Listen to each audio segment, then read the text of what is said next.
जो ज्ञानवान है, जिन्होंने ब्रह्म तत्व को जान लिया, जो ब्राह्मण है, वो कभी ऐसा भेदभाव नहीं रखते। इसको भी बड़े एक उदाहरण से समझा जा सकता है कि भगवान राम क्षत्रिय कुल में हुए,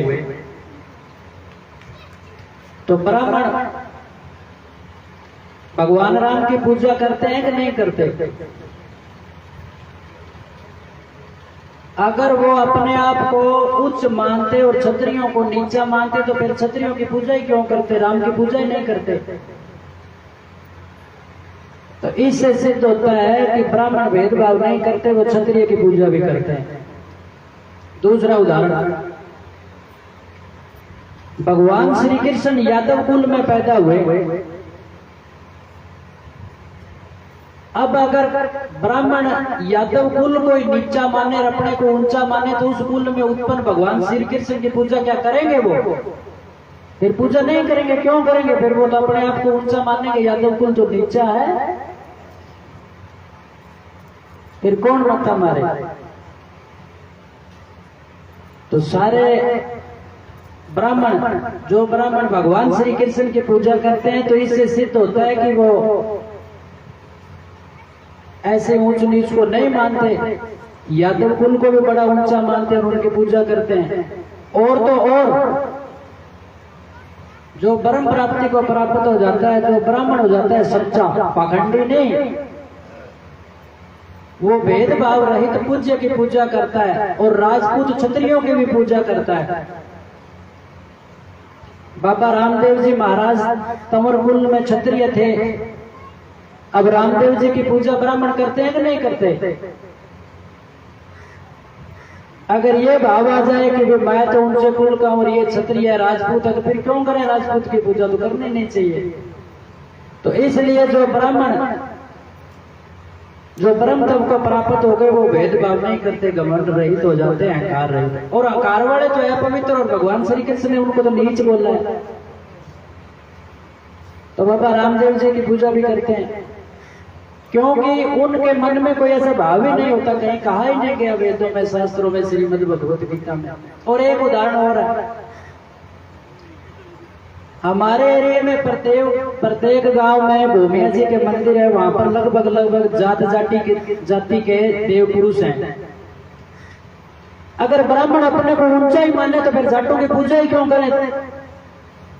अभी ये भूमिया जी के मंदिर की पूजा करते हैं सभी, क्योंकि वो देव पुरुष हैं।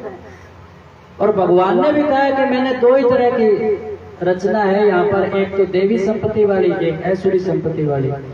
तो जो ब्रह्म को जानने वाले हैं, जो तत्व से जानते हैं, जो परम प्राप्ति के अधिकारी हैं, वो किसी में भेदभाव नहीं करते।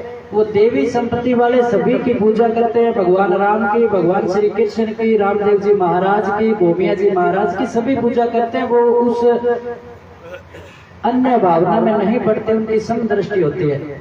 बोलो रामदेव जी महाराज की जय। और इसके अलावा